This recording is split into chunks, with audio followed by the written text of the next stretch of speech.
गुरु प्यारी साध संगत जी, राधा स्वामी जी। गुरु प्यारी साध संगत जी, आज हम आपको जो साखी सुनाने जा रहे हैं उसमें एक सेवादार बाबा जी से पूछता है कि बाबा जी, मेरी 3 बजे नींद नहीं खुलती, मैं क्या करूं। सुनिए इस साखी में।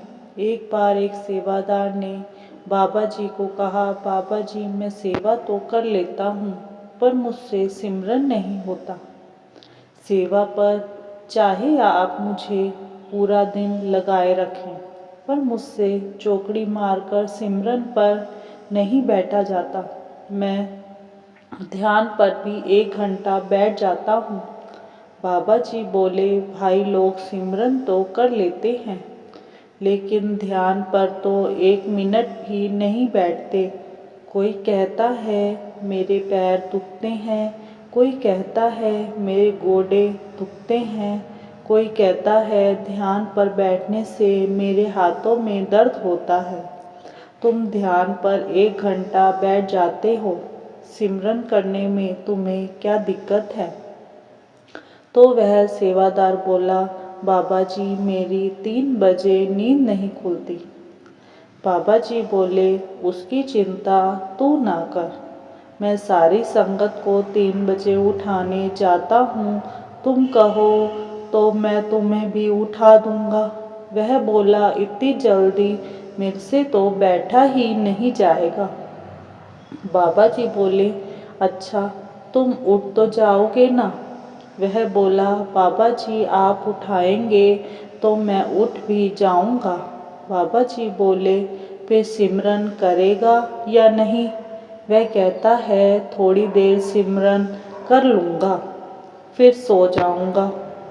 बाबा जी अगले दिन 3 बजे उसे उठाते हैं तो वह 5 या 10 मिनट सिमरन करके सो जाता है। धीरे धीरे उसके मन में आया कि बाबा जी मुझे रोज़ सुबह 3 बजे उठाते हैं तो मैं क्यों ना थोड़ी देर और बैठकर सिमरन कर लूं।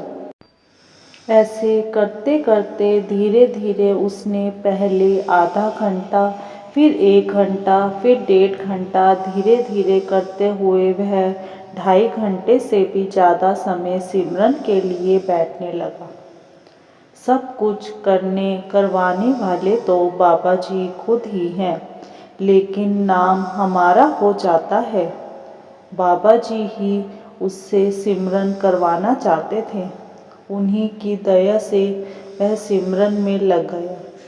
सेवा तो वह पहले से ही करता ही था। सेवा से उसका मन निर्मल हो चुका था और धुन भी सुनता था।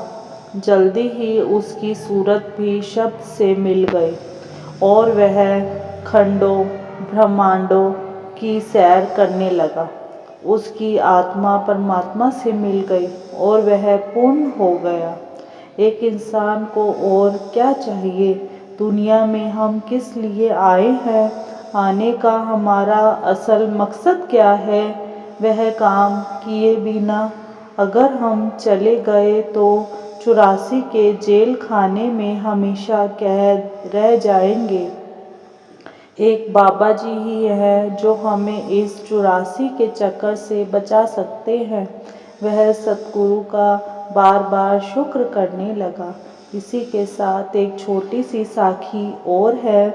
बाबा जी संगत को दर्शन दिखाने के लिए कई सत्संग घरों में जाते रहते हैं। ऐसे ही बाबा जी ने किसी सत्संग घर में आना था। जैसे ही संगत को पता चलता है, पूरे शहर में बात फैल जाती है। सेक्रेटरी साहब भी सभी सेवादारों को फ़ोन करके मैसेज देते हैं कि सेंटर में कल बाबा जी ने आना है। सभी सेवादार अपनी फुल ड्रेस डालकर सत्संग घर पहुंच जाना। संगत कारों पर, स्कूटर पर, बाइकों पर और ट्रॉलियां भर भर कर आने लगी।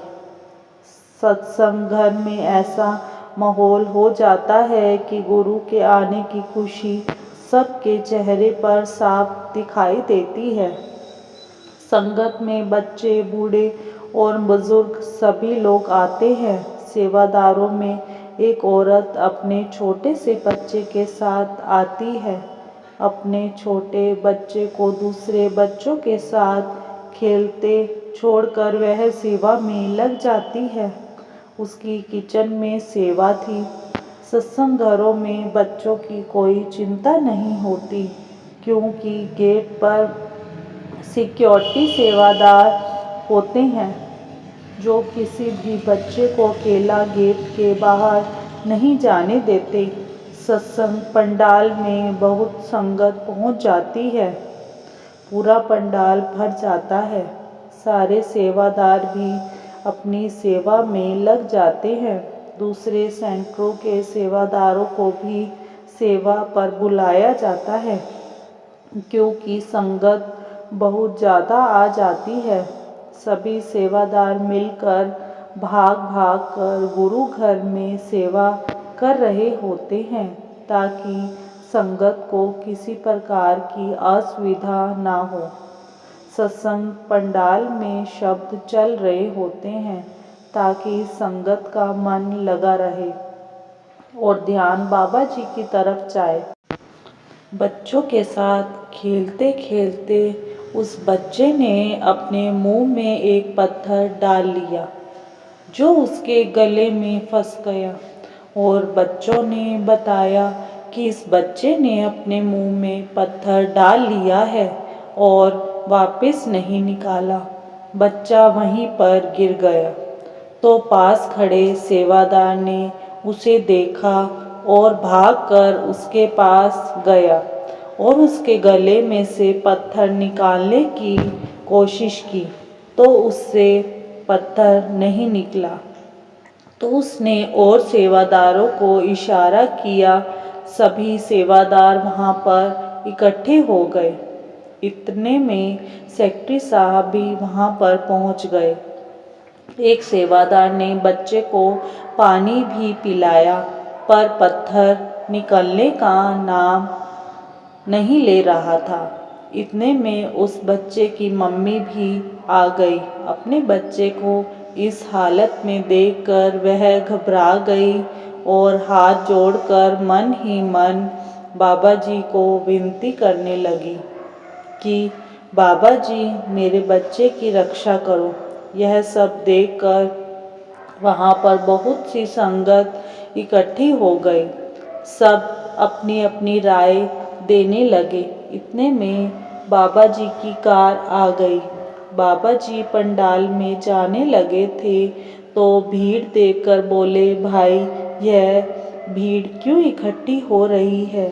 तो एक सेवादार ने बताया कि बाबा जी, एक छोटे से बच्चे ने मुंह में पत्थर डाल लिया है, जो उसके गले में फंस गया है। बाबा जी ने ड्राइवर को गाड़ी में से पानी की बोतल लाने के लिए कहा और बाबा जी खुद भीड़ की तरफ चले गए। बाबा जी को देखकर सारी भीड़ छट गई और उनके दर्शन करने लगी। तभी बाबा जी ने उस बच्चे को अपनी गोद में उठा लिया और बोतल से पानी पिलाया। तो बच्चे ने उल्टी कर दी और पानी के साथ साथ वह पत्थर भी बाहर आ गए। यह सब देखकर सब कहने लगे कि हमारे मन में क्यों नहीं आया। सभी बाबा जी का शुक्र शुक्र करने लगे। बच्चे की माँ तो बाबा जी के पैरों में गिर गई कि बाबा जी, आपने मेरे बच्चे की जान बचा ली, नहीं तो जाने इसका क्या हाल होता। बाबा जी ने ड्राइवर को इशारा किया कि जल्दी से इस बच्चे को अस्पताल ले जाओ और डॉक्टर को दिखाओ कि पत्थर के कारण इसके गले में कोई जख्म ना हो गया हो। बाबा जी का संगत इंतजार कर रही थी।